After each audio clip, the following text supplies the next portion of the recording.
भूलना नहीं चाहिए।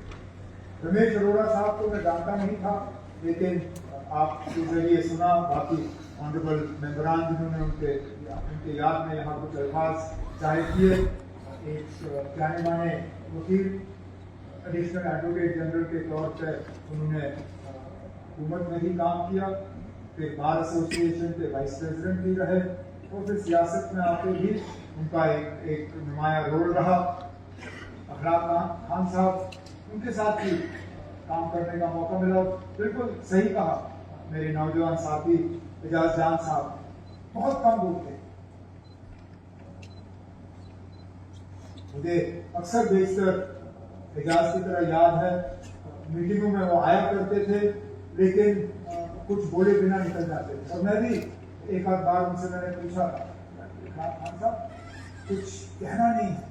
कहा ना, मेरी बात जो है वो मेरे यहाँ रहने से ही फारूक साहब समझ रहे हैं, बाकी इशारतन मुझे जो कहना था वो मैंने कह दिया। ये शायद हम में से कम ही लोगों को ये आदत होगी। हम जब फिर माइक के सामने खड़े हो जाते हैं, फिर बोलना शुरू कर जाते हैं, फिर बैठना, ना हम बैठ जाते हैं, ना हम आपकी घंटी जो है वो सुन पाते हैं। लेकिन अखलाक खान साहब यहाँ होते तो शायद इतने भी अल्फाज इस्तेमाल नहीं करते, उसके कह देते कि मैं खिरादे की तक पेश कर रहा हूँ और बैठ जाते। और आखिर में मोहम्मद सुल्तान पंडितपुरी साहब, मैं पहले तो उनके घर वालों को, उनके साथियों को हुकूमत की तरफ से मैं माजरत खा हूँ कि उनका नाम रहेगा, नहीं रह जाना चाहिए। और ये चूक कहाँ पे हुई, आपने इसका नोटिस दिया और मैं उम्मीद करूंगा कि चीफ सेक्रेटरी ने भी आपकी अल्फाज सुने होंगे। मैं चाहूँगा कि इसमें एक एक्सप्लेनेशन दिया जाए कि अगर डिस्ट्रिक्ट से ये इतना मांगी गई तो ये नाम रख क्यों गया। ऐसा नहीं है कि इनको कोई जानते नहीं थे, 90 साल की उम्र थी, महज राजकुमारी से लेके आज तक वो सियासी मैदान में जुड़े रहे और उनका नाम रहने जाना चाहिए था। ये एक गलती हुई है, इसके लिए मैं माजरत खा हूँ। और उसके साथ साथ जो आपने जिक्र किया कि कुछ जिलों से जवाब आया भी नहीं, ये भी अच्छी बात नहीं है। हाउस को इस तरह लाइटली नहीं लिया जाना चाहिए और मैं उम्मीद करूंगा कि चीफ सेक्रेटरी की तरफ से उनसे एक्सप्लेनेशन जरूर दिया जाएगा।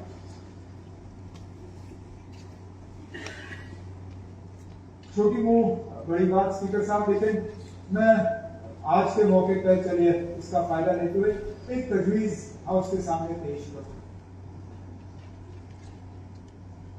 क्यों ना हम भी अपने काम करने के तरीके को थोड़ा बदलते हैं। मैं जब नया नया पार्लियामेंट में गया था तो पार्लियामेंट में भी ओबिचुअरी रेफरेंसेस का तरीका यही था।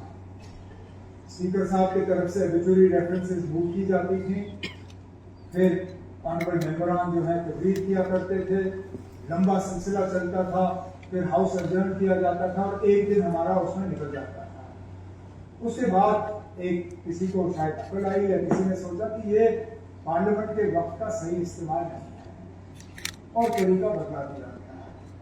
स्पीकर साहब की तरफ से अब ओबिचुअरी रेफरेंस मूव की जाती है, कोई तकरीर नहीं होती। स्पीकर साहब उस वक्त फिर तमाम ऑनरेबल मेंबर से गुजारिश करते हैं कि वो अपने निशस्तों पर खड़े होकर 1 मिनट की खामोशी इख्तियार करें और उसके बाद अगर कोई सिटिंग मेंबर, हालांकि इन दिनों में अपनी जान ना खो गया हो, तो फौरी तौर जो है क्वेश्चन आवर शुरू हो जाता है और हाउस का वक्त जो है वो रह नहीं जाता। अगर सिटिंग मेंबर जो है वो नहीं रहता तो फिर हाउस को जो है उस दिन के लिए अडजर्न किया जाता है।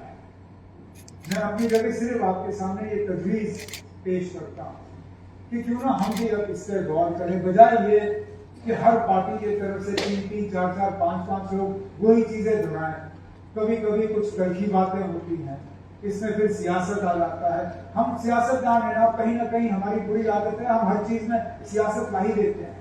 अब यहाँ से इमरजेंसी की बात आई तो वहां से किसी और चीज की बात आ गई। इस चीज से बचने के लिए बेहतर यही होगा कि स्पीकर साहब भी ओबिचुअरी रेफरेंस पढ़ें, हम उस ओबिचुअरी रेफरेंस में 1 मिनट की खामोशी इख्तियार करें और थोड़ी तौर क्वेश्चन आवर करके इन लोगों को सही खिराज अकीदत यही होगा कि हम काम अपना ना रोकें, काम हमारा चलता रहे और उनको भी हम सही अल्फाजों में याद कर सकें।